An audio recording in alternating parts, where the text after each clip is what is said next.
সুম্মা তুওয়াফা কুল্লু নাফসিম মা কাসাবাত ওয়া হুম লা ইউজলামুন।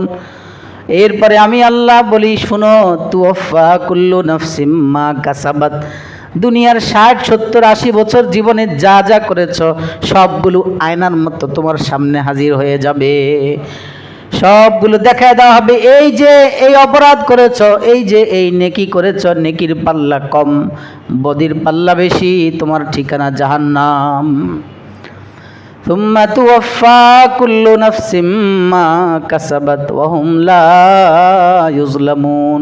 যারা পরিমাণ বেইনসাফ করা হবে না, জুলুম করা হবে না ওদিন। সর্বশেষ কথা আল্লাহর এইটা কোরআনের, وأشهد أن لا إله إلا الله وحده لا شريك له وأشهد أن سيدنا وسندنا وحبيبنا وحبيب ربنا وطبيبنا وطبيب قلوبنا ومولانا وأولانا محمدا عبده ورسوله. أما بعد فأعوذ بالله من الشيطان الرجيم. بسم الله الرحمن الرحيم.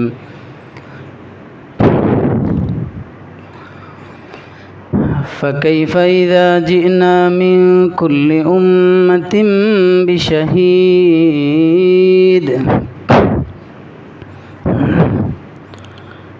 فكيف إذا جئنا من كل أمة بشهيد وجئنا بك على هؤلاء شهيدا. صدق الله مولانا العظيم وصدق رسوله النبي الأمي الكريم ونحن على ذلك لمن الشاهدين والشاكرين والحمد لله رب العالمين. آمنت بالله صدق الله مولانا العظيم.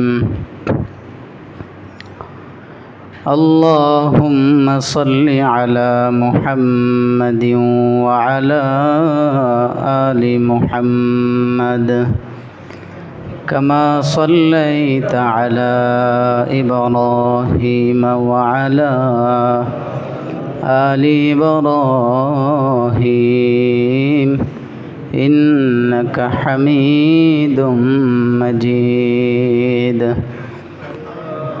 اللهم بارك على محمد وعلى آل محمد كما باركت على إبراهيم وعلى آل إبراهيم إنك حميد مجيد.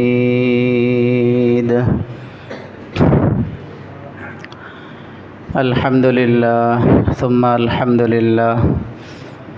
মহান রব্বুল আলামিনের দরবারে আলিশানে অসংখ্য গণিত শুকর, যিনি তার ঘরে আসার বসার তৌফিক দিয়েছেন। পড়ি আলহামদুলিল্লাহ।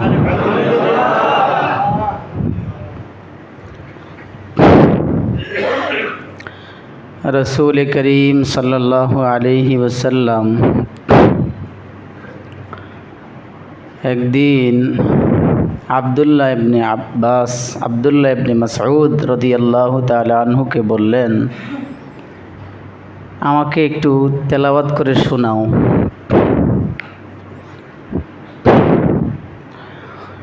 আব্দুল্লাহ ইবনে মাসউদ রাদিয়াল্লাহু তাআলা আনহুকে যখন রাসূল বললেন একটু তেলাওয়াত করে শোনাও,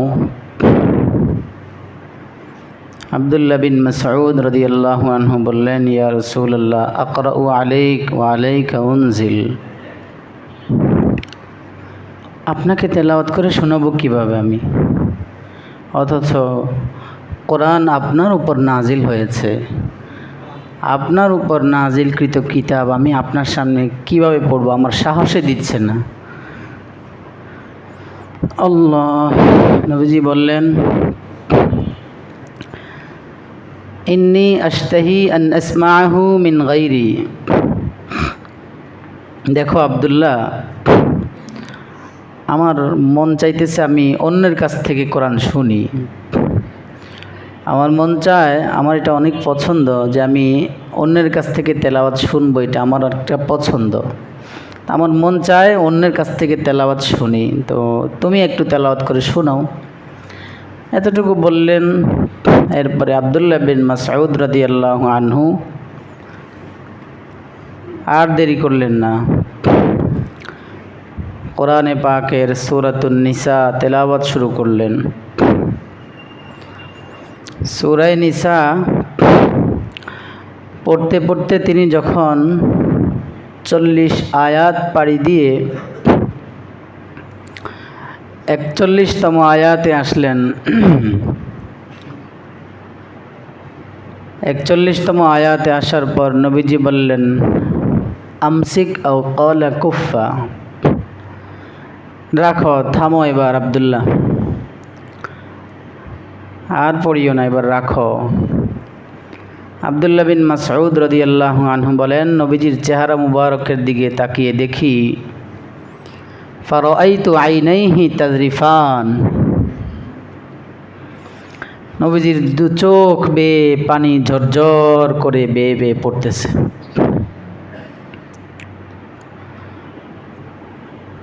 কেন পড়তেছে এটা বলার আগে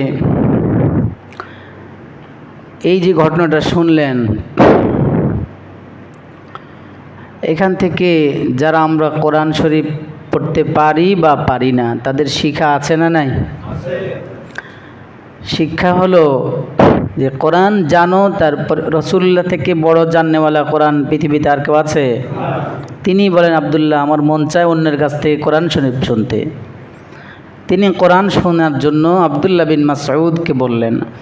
আমরা যারা পারি আমাদেরও নবীজির এই সুন্নাহ গ্রহণ করা চাই, যে আমিও মাঝে মধ্যে কারো কাছে বসে বলবো, আমাকে একটু কোরআনের এক জায়গা থেকে পড়ে শোনান। আপনি পারেন না, আপনার জন্য আরও বেশি জরুরি, সাহেব আমাকে একটু একটা পৃষ্ঠা কোরআনের তেলাওয়াত করে শোনান। আপনি কাউকে পান না, আশেপাশে মাদ্রাসা তো অনেক আছে, যান বইয়াপাড়া মাদ্রাসায় গিয়ে হাফেজ সাহেবরা যে পড়ে একটু তেলাওয়াত শুনেন, বলেন যে আমাকে একটু তেলাওয়াত শোনাও। এটা অনেক বড়, মস্ত বড় নবীজির সুন্নাহ, অনেক বড় আমল। ফুকাহায়ে কেরাম যদিও ইখতিলাফ আছে, কিন্তু ফুকাহায়ে কেরামের কৌল হলো, কোরআন পড়নেওয়ালা কষ্ট করে পড়ে যেই সওয়াব অর্জন করবে, যিনি শ্রবণ করেছেন তিনিও ঠিক সেম সমপরিমাণ সওয়াব লাভ করবেন। কষ্ট ছাড়া অল্পতেই অনেক সওয়াব অর্জন হয়ে গেল। আসুন এবার কি কারণ, যে কারণে রাসূলুল্লাহ সাল্লাল্লাহু আলাইহি ওয়াসাল্লাম আব্দুল্লাহ বিন মাসউদকে বলার পর তিনি তেলাওয়াত করলেন। 40 আয়াত পড়ার পর বললেন, আর তেলাওয়াত করতে হবে না, রাখো। চেহারার দিকে তাকিয়ে দেখি 41 আয়াত পড়ার পর থেমে গেলাম, আর নবীজির চেহারা দিয়ে চোখ দিয়ে পানি খুব ঝরঝর করে পড়তেছে। কারণ কি? কারণ হাদিস এবং তাফাসিরের কিতাবে উল্লেখ আছে,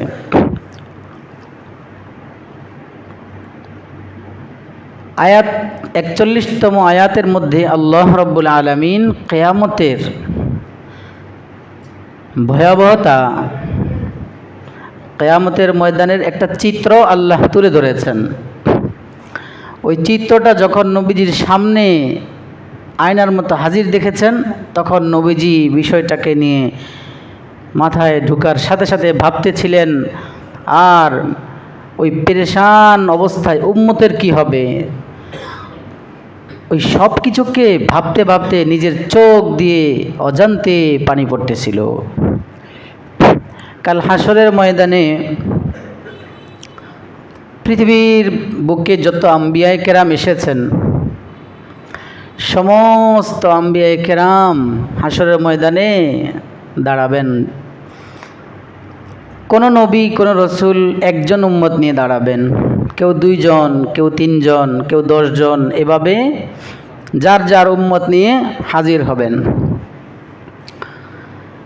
ওই অবস্থায় প্রত্যেক নবী যার যার উম্মতের বিরুদ্ধে আল্লাহর সামনে, পক্ষে না বিরুদ্ধে, পক্ষে না বিপক্ষে, কে কার বিপক্ষে? উম্মতের বিপক্ষে নবী, পার পাওয়ার কোনো সুযোগ?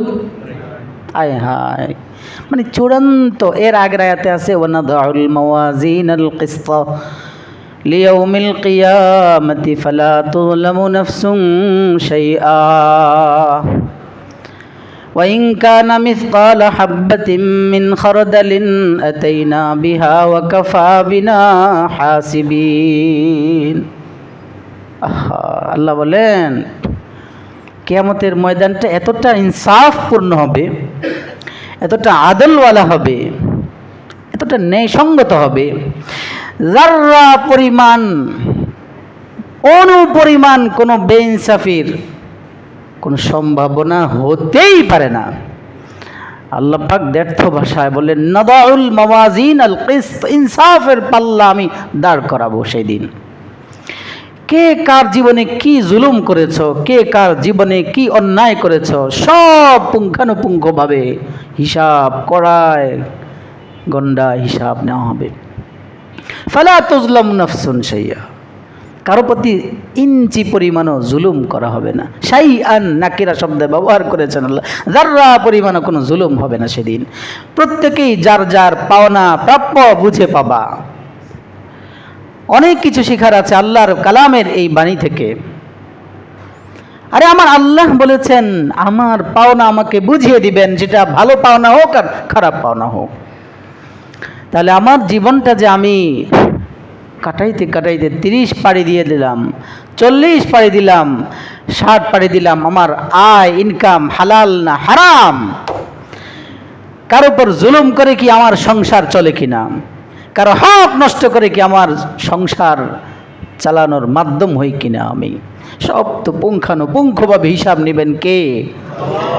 ওই মুহূর্তে নবীরা দাঁড়ায় বলবেন এটা আমার উম্মত, ও আরে আমি আমার রিসালাতের, আপনার তাওহীদের, হালালের হারামের, গুনাহ বর্জনের, নেকি অর্জনের যাবতীয় বিষয়গুলো আমি সব বিস্তারিতভাবে আপনার এই বন্দাকে, আপনার এই বন্দাদেরকে, আপনার এই বান্দাবান্দীদেরকে বলেছি।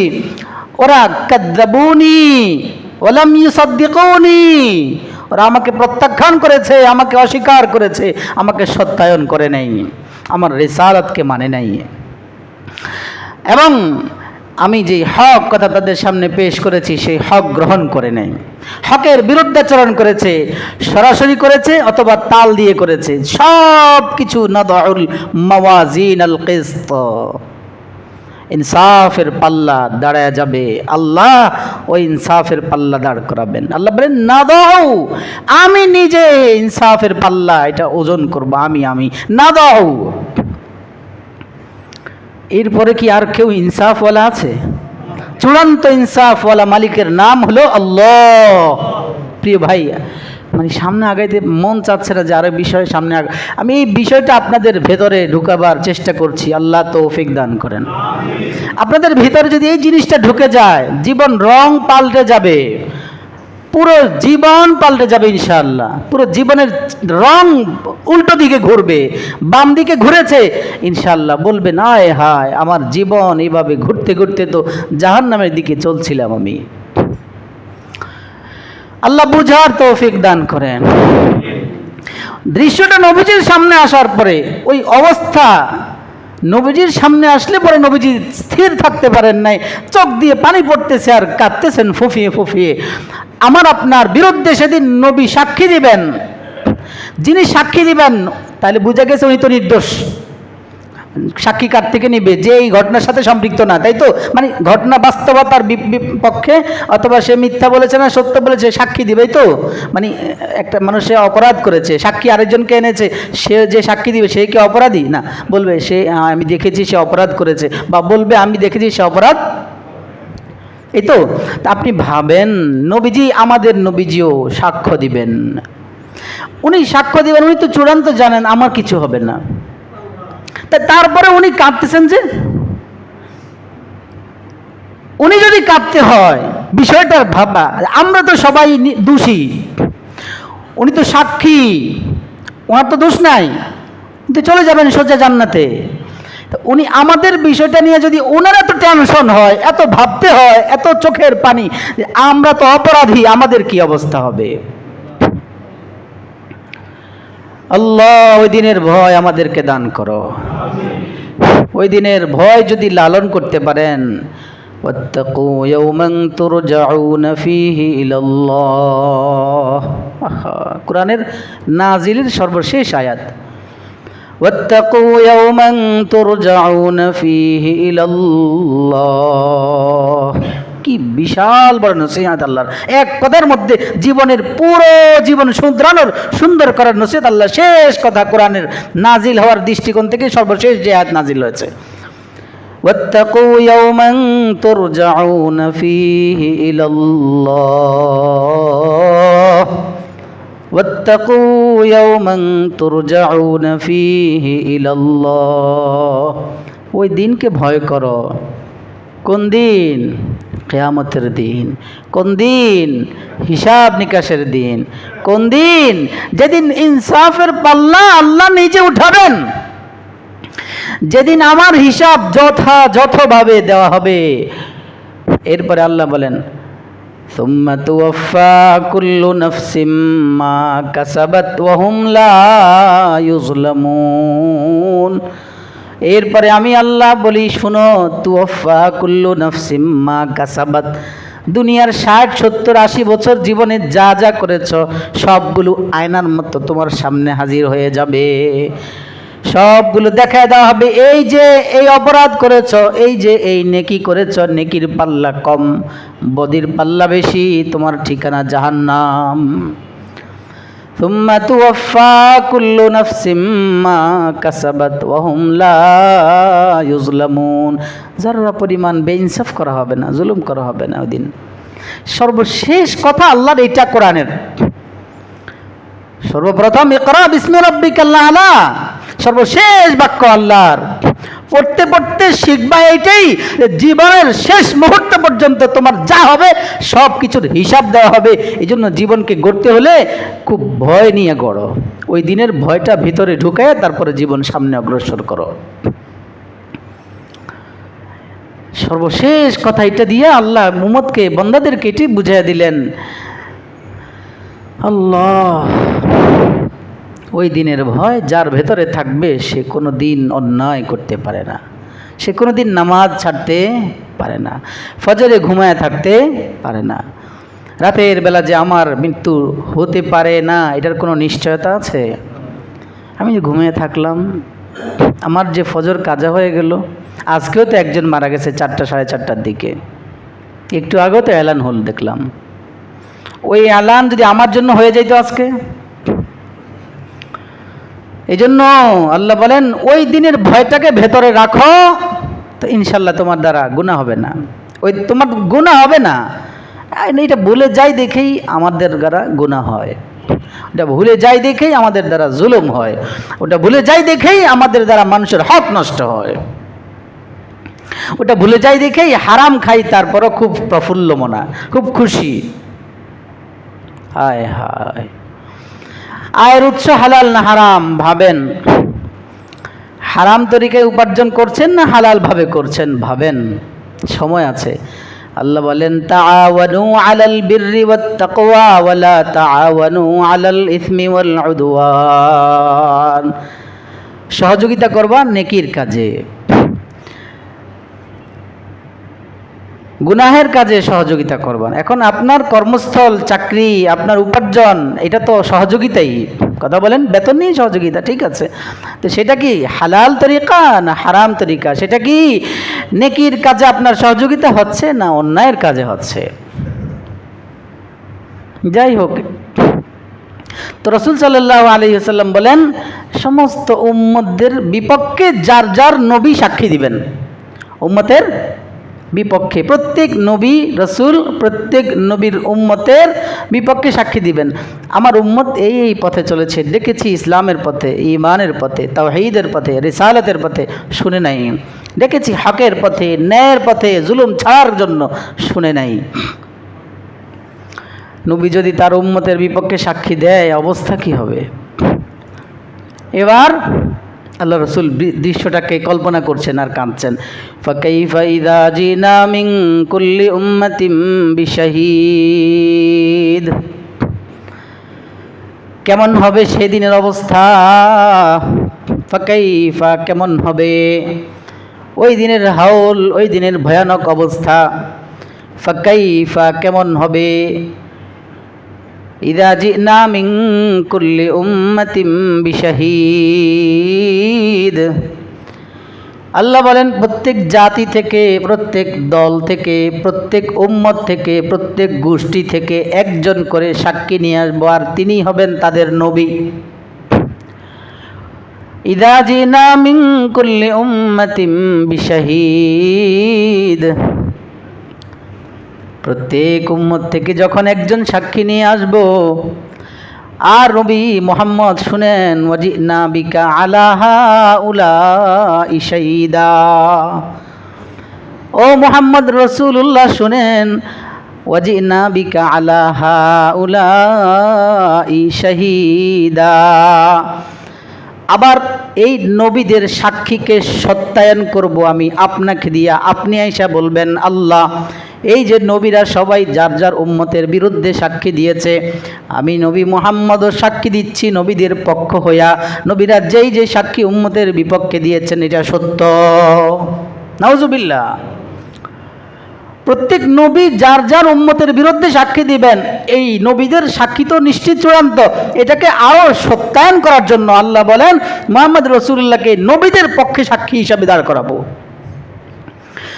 নবীদের পক্ষে, উম্মতের বিরুদ্ধে তো যার যার উম্মত দিয়েছেনই, আবার সেই নবীদের সাক্ষীটাকে মজবুত করার জন্য আল্লাহ বলেন যে না বিকা, আপনাকে নিয়ে দাঁড়া করাবো আলা হাউলাই শাহীদা।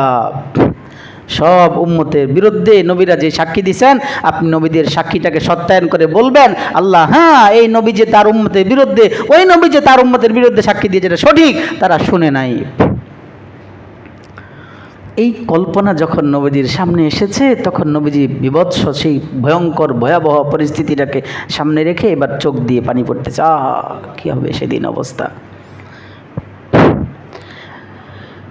সাইয়্যিদুল আম্বিয়া মুহাম্মদুর রাসূলুল্লাহ যদি নবীদের পক্ষে হইয়া অন্যান্য নবীদের পক্ষ হইয়া সাক্ষী দেয়, সেটা কতটা চূড়ান্ত হবে,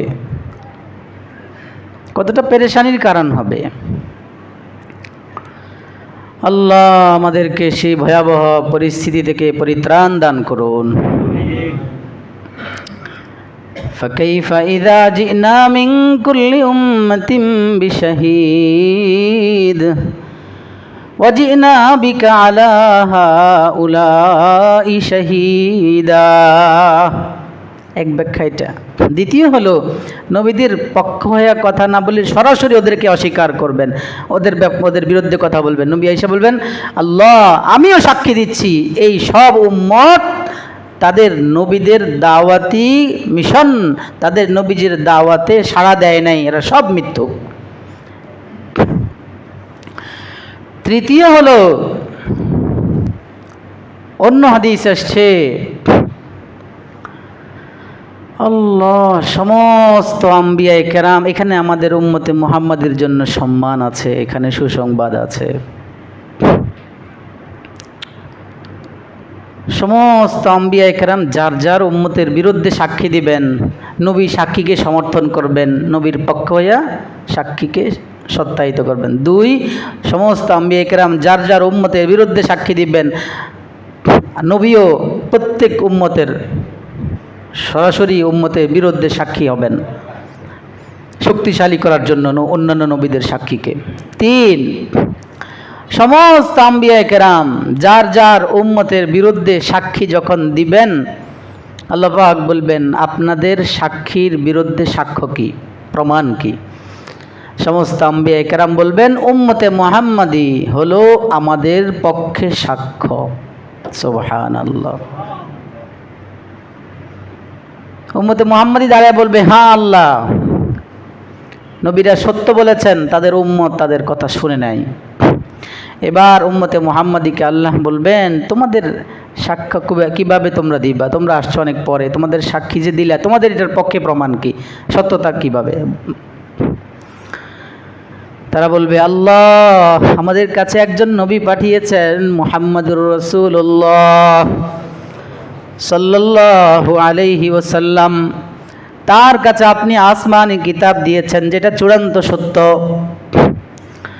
আমরা আমাদের নবীজির জবানে মোবারক থেকে ওই কোরআনের বাণী শুনেছি, আপনি বলেছেন, আপনি নবীকে শুনিয়ে দিয়েছেন, আপনি আখিরুন নবী মুহাম্মদুর রাসূলুল্লাহকে সব জানিয়েছেন, তিনিও আমাদেরকে জানিয়েছেন। এই জন্য আমরা আমাদের নবীর ব্যাপারে, আমাদের নবী যেমন যেমন যে বিষয়, গায়েবের বিষয় হোক, সঠিক যে কোনো বিষয়ে সংবাদ দিতেন, সবগুলো আমরা মেনে নিতাম। এটাও তিনি বলেছেন, তার প্রতি আমরা বিশ্বাস রেখেছি, তিনি যা বলেছেন হক বলেছেন, এটাও তিনি আমাদেরকে জানিয়েছেন। এই জন্য আমরা নবীর জবান থেকে শুনেছি। এবার নবীজিকে ডাকবেন, আপনার উম্মত যে এই কথা বলতেছে, নবীজি বলবেন হ্যাঁ আল্লাহ আমিও সাক্ষী দিচ্ছি আমার উম্মতের পক্ষ হইয়া, আমার উম্মত যা বলেছে অন্যান্য নবীদের উম্মতের বিরুদ্ধে সেটা সঠিক। এই সব কিছু যখন নবীজির সামনে আসলো, হাসরের ময়দানের সেই ভয়াবহ চিত্রটা, এবার নবীজির ফারাআইতু আইনাইহি তাযরিফান, ফারাআইতু আইনাইহি তাযরিফান, নবীজির চোখ দিয়ে পানি পড়তেছে, পানি। কারণ উম্মতের মায়া, উম্মতের দরদ। আল্লাহর সমস্ত বান্দাদের অবস্থা কি হবে সেদিনটার, সেই ভয়াবহ দৃশ্যটা তো নবীজির সামনে পুরোপুরি হাজির হয়ে গেছে। যার ফলে তিনি কাঁদা শুরু করলেন। আব্দুল্লাহ বিন মাসউদকে বললেন, মাসউদ, আব্দুল্লাহ থামো, আর পড়তে হবে না, আর পড়তে হবে না, এবার থামো। আব্দুল্লাহ বিন মাসউদের কালামে পাকের তেলাওয়াত থামিয়ে দিয়ে নবীজি কাঁদতেছেন। কান্না করতে করতে লম্বা সময় কাঁদলেন, আর সেই দিনের ভয়াবহতার বিষয়ে তিনি ভাবছেন। আমরা কি এই কাজটা কখনো করেছি যে হাসরের ময়দানের সেই বিভীষিকাময় অবস্থাটাকে একটু কল্পনা করে নিজের রাতে শেষ সময় ঘুমানোর আগে আমার কি হবে, আমার মরণের পর কি হবে, আমার হাসর কি হবে, একটু ভাবা দরকার কি না? একটু বালিশটার মাথা রেখে একটু ভাবেন, আমার আজকে সারা দিন আমি কি করলাম, কয়টা নেক আমল করলাম, কয়টা বদ আমল করলাম, তাহলে এই সব কিছুর হিসাব কি কিয়ামতের ময়দানে তো আমার থেকে নিবে, আমি দিতে পারবো তো? হাসিবু আনফুসাকুম ক্বাবলা আন তুহাসাবু, হিসাব নেন, তাহলে হিসাব দেওয়া সহজ হবে। সহজ হবে না? দেখবেন হিসাব প্রথম দিন নিলে আপনার অ্যাকাউন্টে জমা হবে, হায় হায় মাত্র 1% নাকি 99% হলো বদি। তখন এরপর দিন চিন্তা করবেন, না আমাকে নেক কাজে আরও বাড়াইতে হবে। এইবার শুরু হবে টেনশন। আল্লাহ আমাদেরকে আখিরাতের প্রস্তুতি পূর্ণাঙ্গভাবে নেওয়ার তৌফিক দান করেন। এই জন্য প্রিয় ভাই, রাসূলুল্লাহ সাল্লাল্লাহু আলাইহি সাল্লাম এই প্রস্তুতির জন্য আমাদেরকে অর্ডার করেছেন যে তোমরা কবরের জিয়ারত করো। জুরুল কুবুর ফাইন্নাহা তুযাক্কিরুকুমুল মাউত, জুরুল কুবুর ফাইন্নাহা তুযাক্কিরুকুমুল মাউত, কবর জিয়ারত করো, তাহলে মৌতের কথা স্মরণ হবে বেশি। হযরত আবু হুরায়রা রাদিয়াল্লাহু আনহু বলেন, নবীজি একবার যারা কবর উম্মি, তার মা আমিনার কবর জিয়ারত করেছেন, সাহাবাদেরকে নিয়ে গেছেন। কবর জিয়ারত করে যখন কবরের পাশে দাঁড়িয়েছেন, ফাবাকা ওয়াবকা মান হাওলাহু, মায়ের কবরের পাশে দাঁড়ানোর ফলে নিজেও খুব কাঁদছেন, তার কান্না দেখে অন্য সাহাবারা যারা পাশে ছিলেন সবাই খুব কেঁদেছেন, কান্না কেউ থামায় রাখতে পারে না। লম্বা সময় কান্নাকাটির পরে নবীজি এবার বললেন, জুরুল কুবুর ফাইন্নাহা তুযাক্কিরুকুমুল মাউত। ও আমার সাহাবারা, কবরের পাশে যাও, কবর জিয়ারত করো, কারণ কবর জিয়ারত করলে তোমারও মনের মধ্যে আসবে একদিন আমাকেও তো এখানে আসতে হবে, একদিন আমাকে তো এই মাটির ঘরের বাসিন্দা হতে হবে, একদিন আমাকেও তো এখানে একা একা শুয়ে থাকতে হবে। এই বিষয়টা যখন মাথায় আসবে তখন কেউ গুনাহ করবে, তার জন্য আমল সহজ হবে। রাসূল আমল শিখাই দিয়েছেন। আল্লাহ আমাদেরকে কবর জিয়ারত করার তৌফিক দান করেন। নবীজির কবর জিয়ারতে অনেক ঘটনা হাদিস আসছে। একবার বারা ইবনে আযিব বলেন, কুন্না মান নবী সাল্লাল্লাহু আলাইহি ওয়াসাল্লাম, নবীজির সাথে ছিলাম এক জানাজায়। কুন্না মান নবী সাল্লাল্লাহু তাআলা আলাইহি ওয়াসাল্লাম ফি জানাজাতিন ফাজালাস আলা শাফিরিল কবর। জানাজা পড়েছেন নবীজি, আমরাও পড়েছি। এরপর নবীজি সোজা একবারে কবরের পাশে গিয়ে আলা শাফিরিল কবর, কবরের পাশে একবার বসে গেছেন। বসে এত কাঁদছেন, এত কেঁদেছেন, ফাবাকা হাত্তা বাল্লা সারা, সামনের মাটি, নবীজির সামনের যে মাটি ছিল সব মাটি ভিজে গেছে কবরের পাশে, খুব কাঁদছেন। এরপরে সাহাবাদের দিকে ফিরে বলেন, ইয়া ইখওয়ানি লিমিসলি হাদা ফাআইদু। ও আমার ভাইয়েরা, ভাই বলে সম্বোধন করেছেন সেদিন। ও আমার ভাইয়েরা, ও আমার সাহাবারা, লিমিসলি হাদা ফাআইদু। এই যে লোকটাকে শোয়া দেওয়া হলো, এই অবস্থা শুধু ওর সাথেই খাস না, তোমাদেরও এই অবস্থাটা আসবে একদিন। এই অবস্থার জন্য প্রস্তুতি নাও, ফাআইদু, তোমরা প্রস্তুত হও।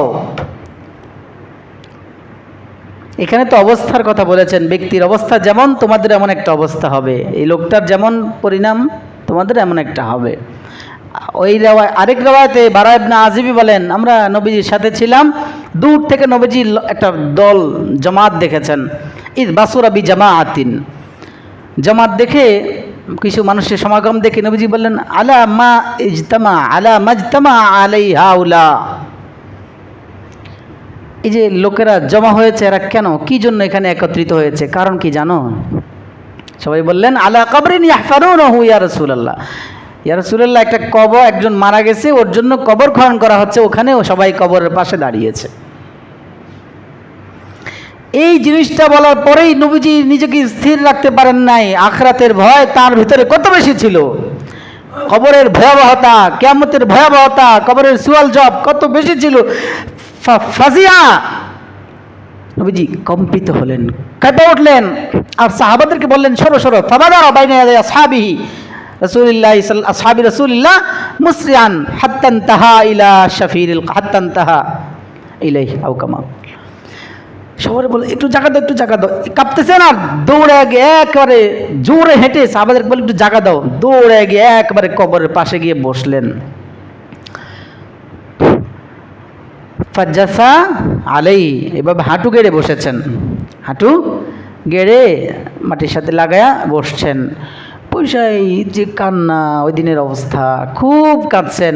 বারা ইবনে আযিব বলেন, আমার কৌতূহল জাগলো, নবীজি এত দ্রুত বেগে কেন হাঁটলেন, কাঁপলেন? এটা উনি বলেন, নবীজি যেই পাশে বসেছেন কবরের, আমি সামনে দিয়ে গিয়ে ইস্তাকবালতু বাইনা ইয়াদাই, আমি ওই পারে গিয়ে সরাসরি বসলাম।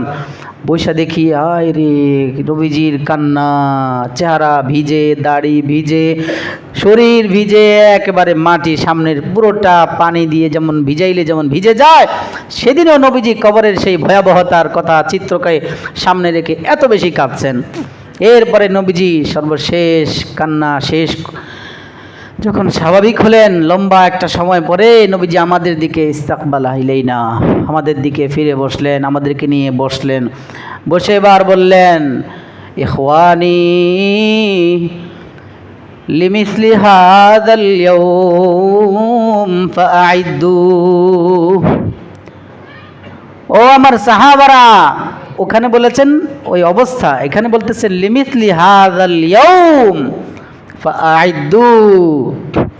এই যে একটা দিন, এই একটা দিন তোমার কপালেও আসবে, এই দিনের জন্য তুমিও প্রস্তুত হও। এই দিনটা তোমার জীবনেও আসবে, ওই দিনটার জন্য নিজেকে প্রস্তুত করো, ওই দিনটার জন্য তৈয়ারি করো, ওই দিনটার ভয় নিজের ভেতরে ঢুকাও, তাহলে তোমার আখিরাত সুন্দর হবে, দুনিয়া সুন্দর হবে, দুনিয়া আখিরাত সুন্দর হবে। কি পেরেশান ছিলেন উম্মতের জন্য। একবারের চিত্র, আল্লাহ ইব্রাহিম আলাইহিস সালাতু ওয়াস সালাম, সূরা ইব্রাহিমের 36 নম্বর আয়াতে আছে, রব্বি ইন্নাহুন্না আদলালনা কাসীরাম মিনান নাস ফামান তাবিআনি ফাইন্নাহু মিন্নি ওয়া মান আসানি ফাইন্নাকা গফুরুর রহিম। ইব্রাহিম আলাইহিস সালাম উম্মতের জন্য দোয়া করেছেন। ইব্রাহিম আলাইহিস সালামের দোয়া সম্বলিত এই কথাটা উম্মতের মায়া দেখিয়েছেন, উম্মতের জন্য পেরেশান বুঝিয়েছেন আল্লাহর কাছে, উম্মতের দরদ বুঝায়। আয়াতের তর্জমায় যাচ্ছি না, ব্যাখ্যা এতটুকু বললাম। মানে এই আয়াত, যে আয়াত ইব্রাহিম আলাইহিস সালামের দোয়া সম্বলিত এই আয়াতটা নবীজি পড়েছেন। ইব্রাহিম নবী তার উম্মতের ব্যাপারে আল্লাহকে কি কি বলেছেন, এই বিষয়টাকে নবীজি পড়তেছেন। এরপরেই আরেক আয়াত, ওইটা হলো সূরা মায়েদার, ওখানে আসছে হযরত ঈসা আলাইহিস সালাম তার উম্মতের মায়া দেখিয়েছেন ওই আয়াতের মধ্যে, ইন তুআযিবহুম ফাইন্নাহুম ইবাদুক ওয়া ইন তাগফির লাহুম ফাইন্নাকা আনতাল আজিজুল হাকীম। ওই আয়াতের মধ্যে ঈসা আলাইহিস সালাম তার উম্মতের মায়ায় আল্লাহর কাছে কিছু কথা বলেছেন। আল্লাহ আমার উম্মতের কি হবে, উম্মতের দরদ দেখিয়ে আল্লাহর কাছে কেঁদেছেন, দোয়া করেছেন। তো এই দুইটা আয়াত, এক আয়াত ইব্রাহিম আলাইহিস সালামের দোয়া সম্বলিত, আরেক আয়াত ঈসা আলাইহিস সালামের দোয়া সম্বলিত। এই দুই আয়াত নবীজি ওই যেই কথাটা ইব্রাহিম তার উম্মতের জন্য, যেই কথাটা ঈসা আলাইহিস সালাম তার উম্মতের জন্য বলেছেন, দুইটা জিনিসকে সামনে রেখে পড়তেছেন আর কাঁদতেছেন। এরপরে উপরে হাত উঠালেন, ফারাফা ইয়াদাই ইলাস সামা, আসমানের দিকে হাত উঠে এবার কাঁদতেছেন, আল্লাহুম্মা উম্মতি আল্লাহুম্মা উম্মতি। আল্লাহ আমার উম্মতের হাসরের ময়দানে কি হবে, আল্লাহ আমার উম্মতের হাসরের অবস্থা কি হবে, আমার উম্মতের পরকাল কি হবে বলে খুব কাঁদতেছেন। এই কান্না আল্লাহর এত বেশি পছন্দ হয়েছে, ওখান থেকে জিবরিলকে পাঠালেন আল্লাহ আসমান থেকে জমিনে। আল্লাহর আশেক, আল্লাহর মাশুক কাঁদতেছেন, আল্লাহর সহ্য হয় না। আল্লাহ তো দেখতেছেন কি কারণে কাঁদতেছেন, জানতেছেন, সব জানেন না। দুনিয়ার নিজাম অনুযায়ী আমাদেরকে শোনাবার জন্য পাঠিয়েছেন। এবার আসলেন জিবরিল, আয়েশা বলেন, মা ইউবকিকা ইয়া মুহাম্মদ সাল্লাল্লাহু আলাইহি ওয়াসাল্লাম, মুহাম্মদ রাসূলুল্লাহ আপনি কেন কাঁদেন, আপনার কান্নার কারণ কি? নবীজি দুইটা ঘটনা খুলে বললেন যে ইব্রাহিম নবী তার উম্মতের জন্য দোয়া করেছেন, উম্মতের মায়া দেখিয়েছেন, উম্মতের হাসরের চিন্তা করেছেন। ঈসা নবীও তার উম্মতের মায়া কেঁদেছেন, ঈসা নবীও তার উম্মতের জন্য পেরেশান ছিলেন। দুইটা জিনিস যখন আমি পড়লাম, আমার উম্মতের জন্য আমার ভিতরে দরদ মায়া উতলিয়ে উঠলো, এই জন্য আমি আল্লাহর কাছে কেঁদেছি, আল্লাহ আমার উম্মতের কি হাল হবে, ওগো আল্লাহ আমার উম্মতের কি অবস্থা হবে কাল কিয়ামতের ময়দানে। খুব কাঁদছেন আল্লাহর কাছে। জিবরাইলকে আল্লাহর হাবিব এই কথাটা বুঝিয়ে দিলেন, জিবরিল আমি এই কারণে কাঁদি। সোরা আবার চলে গেলেন জিবরিল আল্লাহর কাছে, আল্লাহ এই কারণে কাঁদে। এবার নবীজিকে আল্লাহ সুসংবাদ শোনাবার জন্য জিবরিলকে পাঠালেন, যান করলে মুহাম্মদকে যায় বলেন, ইন্না সানুরদিকা ফি উম্মাতিকা ওয়ালা নাসুকা আবাদা। কত বড় সুসংবাদ ভাই, আলহামদুলিল্লাহ। মুহাম্মদ, ইন্না সানুরদিকা ফি উম্মাতিকা ওয়ালা নাসুকা আবাদা। ইয়া রাসূলুল্লাহ শুনেন, আমি আপনার উম্মতের ব্যাপারে আপনার সাথে ওয়াদাবদ্ধ হচ্ছি। আল্লাহ নবীজিকে ওয়াদা দিচ্ছেন, নবীজিকে সুসংবাদ দিচ্ছেন। শুনেন, সানুরদিকা ফি উম্মাতিকা, আপনার উম্মতের ব্যাপারে যেই সিদ্ধান্ত নিলে আপনি খুশি হবেন আমি সেটাই নিব। ওয়ালা নাসুকা আবাদা, ওয়ালা নাসুকা আবাদা। আপনার উম্মতের ব্যাপারে আপনাকে বেইজ্জত করব না, অসন্তুষ্ট করব না। আলহামদুলিল্লাহ, এই নবীর উম্মত আমরা হয়েছি। আল্লাহ আমাদেরকে ইখলাসের সাথে কথা বলার তৌফিক দান করেন। আল্লাহ আমাদেরকে ইখলাসের সাথে জীবন চালাবার তৌফিক দান করেন। আল্লাহ আমাদের কথা চলা বলা, কওল ফেল, হারাকাত সাকানাত সবগুলো ইখলাসওয়ালা বানায়া দাও। আল্লাহ আল্লাহর জন্য যদি না হয় কিছুই হাসর ময়দানে মিজান পাল্লা উঠবে না, ভয়ঙ্কর পরিস্থিতি হয়ে দাঁড়াবে। এগুলো জাহান্নামে যাওয়ার কারণ হবে এই বয়ান। এই জন্য এই নবীজি উম্মতের জন্য এত মায়া। সব নবীকে, সমস্ত আম্বিয়া কেরামকে আল্লাহ একটা দোয়া, মুস্তাজাব দোয়া, যে আপনি যা চাইবেন এই দোয়াটা আপনাকে একেবারে চূড়ান্তভাবে, সমস্ত নবীদের তো ওনার তো মুস্তাজাবুদ দাওয়া ছিলেন, এরপরও বিশেষভাবে একটা দোয়ার অফার দিয়েছেন আল্লাহ, যে একটা দোয়া আপনারা প্রত্যেকে নিজের ব্যাপারে বলার সাথে সাথে এটা দেখায় দেব, ফল কবুল হয়ে যাবে।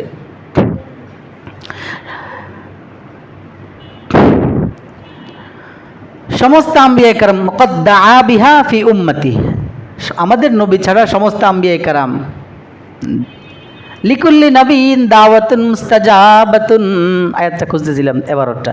আল্লাহ হাবিব বলেন লিকুল্লি নবীন দাওয়াতুন মুস্তাজাবা, প্রত্যেক নবীকে একটা গ্যারান্টিযুক্ত যে দোয়া করতে দেরি হবে, ওইটা সরাসরি ফলাফল দেখতে দেরি হবে না, কবুল হয়ে যাবে, আপনারা করেন।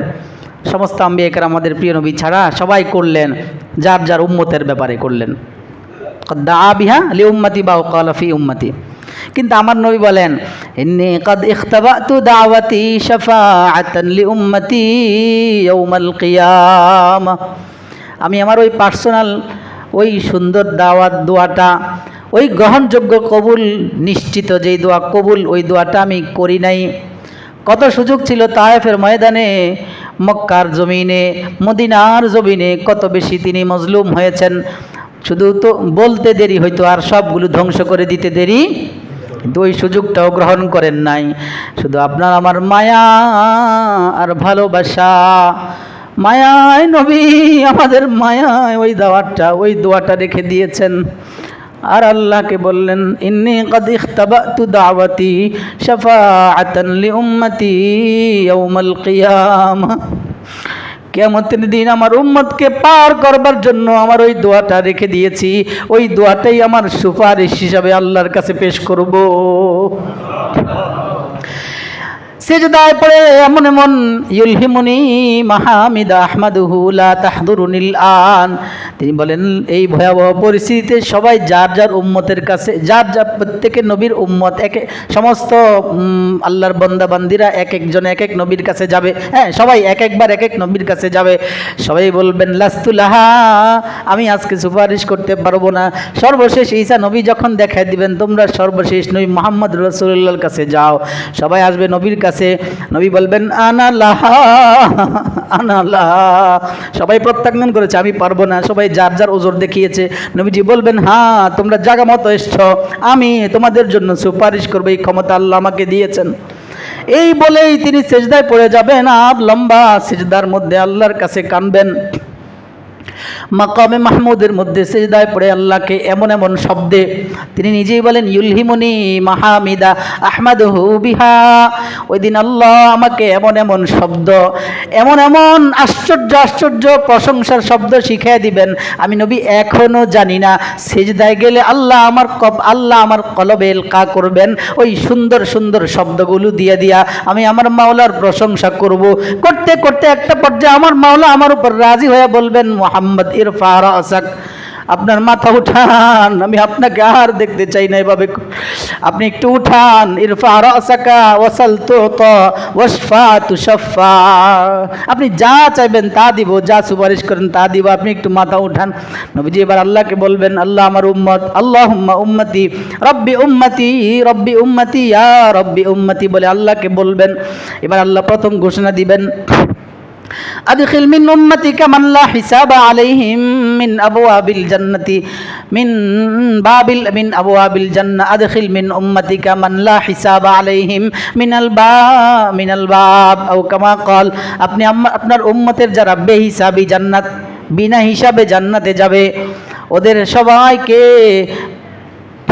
মিনাল বাবিল আইমানি মিন আবওয়াবিল জান্নাহ, জান্নাতের ডান দিকের যে দরজা, ওই দরজা দিয়া বিনা হিসাবে যারা জান্নাতে যাবে সবাইকে নিয়ে জান্নাতে ঢুকাইয়া দেন। আবার সেজদায় পড়বেন, সেজদায় পড়ে ওই আগের মতো লম্বা কাঁদবেন, আবার এমন এমন শব্দে প্রশংসা করবেন। নবী বলেন আমি ওই শব্দগুলো জানি না, আল্লাহ আমাকে ওই মুহূর্তে এলকা করবেন, কলবে ডালবেন, আমি ওই শব্দগুলো দিয়ে আল্লাহকে বলবো।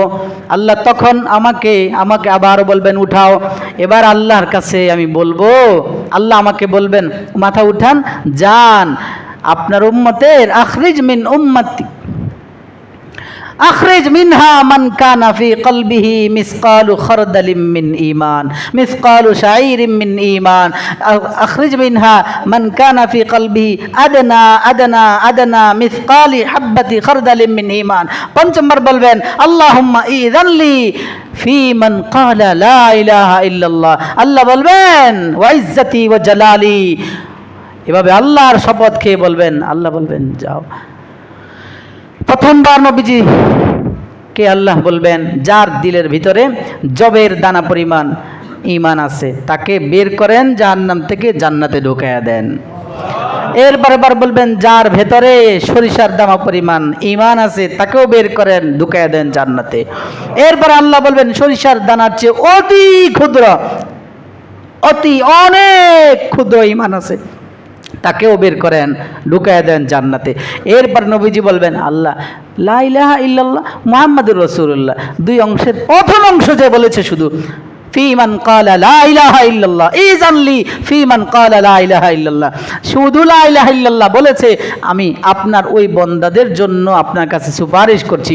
আল্লাহর ইজ্জত আর কসমের, ইজ্জত আর সম্মানের কসমকে আল্লাহ বলবেন যান আমি ওয়াদা দিচ্ছি লা উখরিজান্না মিনহা মান ক্বালা লা ইলাহা ইল্লাল্লাহ, শুধু লা ইলাহা ইল্লাল্লাহ বলেছে তাকেও আমি ওখান থেকে মুক্তি দিয়ে জান্নাতে পৌঁছায় দিব। নবীর সুপারিশ দরকার আছে না নাই? আজান দেয় না, আজকে থেকে আমল করবেন। কি করবেন? আজান দিলে মুয়াজ্জিন সাহেব যা বলে আপনি তা বলবেন, বলবেন ইনশাআল্লাহ। নবীজি বলেন মান ক্বালা হিনা ইয়াসমাউন নিদা, যে ব্যক্তি আজান, অন্য হাদিসে বলার সিস্টেম শিখেছেন, এখানে বলছেন দোয়া এটা পড়লে ওয়াজাবাত লাহু শাফাআতি ইয়াউমাল কিয়ামা, হাল্লাত লাহু শাফাআতি ইয়াউমাল কিয়ামা। আজান দিবে মুয়াজ্জিন যা বলবেন আপনারা বলবেন, হাইয়া আলাস সালার সময় আর ফালার সময় কি বলবেন? লা হাওলা। আচ্ছা, আর ফজরের সময় তো ঘুমায় থাকেন, যারা জাগেন তারা বলবেন আসসালাতু খায়রুম মিনান নাওম। যখন বলবে কি বলবেন? সাদাকতা ওয়া বারারতা। বাস এতটুকু বলার পর এবার একটা দুরূদ শরীফ পড়বেন, যেটা যার মন চায়। এরপরে দোয়াটা পড়বেন আল্লাহুম্মা রাব্বা হাযিহি দাওয়াতি তাম্মা, পড়বেন। পড়লে নবীজি বলেন হাল্লাত লাহু শাফাআতি ইয়াউমাল কিয়ামা, কিয়ামতের দিন ও আমার সুপারিশ, তার জন্য সুপারিশ করা আমার জন্য ওয়াজিব হয়ে যায়, আমার পক্ষে তার জন্য সুপারিশ করা অবধারিত হয়ে যায়। ছোট্ট আরেকটা 1 সেকেন্ডে আমল শিখায় বলি। নবীজির এক খাদেম ছিলেন, খাদেমকে রাসূল বললেন এই তোমার কোনো প্রয়োজন আছে? নবীজি প্রায় বলেন তোমার কোনো প্রয়োজন থাকলে বলো বলো বলো। আমরা আমাদের খাদেম কাছের যারা বলি না, ভাই তোমার কোনো প্রয়োজন থাকলে বলো, আমাকে বলবা। নবীজি বারবার প্রতিদিনই বলেন। উনি বলেন একদিনও কিছু বলি না। নবীজি বলেন শুধু আমি চুপ করে থাকি। একদিন আমার কলবে আসলো উপর থেকে, আল্লাহ ঢাললেন, যা বলেন হাজাতি ইয়া রাসূলুল্লাহ, আমার একটা প্রয়োজন আছে। নবীজি খুশি হলেন, তো বলো, আমি তো তোমাকে প্রতিদিনই বলি হাজত বলার জন্য, বলো কি সমস্যা। ওই দিন এবার তিনি বললেন হাজাতি আন তাশফালি ইয়াউমাল কিয়ামা, দুনিয়ার কোনো প্রয়োজন না, এমন মস্ত বড় প্রয়োজন নিয়ে আসছেন। এসে বলেন আমার প্রয়োজন ছোটোখাটো না আল্লাহ রসুল গো, আমার প্রয়োজন হলো আপনি কিয়ামতের দিন আমার পক্ষে আল্লাহর কাছে সুপারিশ করবেন। এত বড় প্রয়োজনের কথা শিখাইল কে? মান দাল্লাকা আলা হাদা, নবী বলেন এত বড় প্রয়োজনের কথা তোমার কে শিখাই দিল? কয় কেউ না, আমার আব্বাও না, আম্মাও না, হুজুরেও না, কেউ না। রব্বি আজ্জা ওয়া জাল্লা দুল্লানি আজ্জা ওয়া জাল্লা আও কামা ক্বাল, আমার আল্লাহ শিখাই দিয়েছেন এটা বলতাম আপনারে।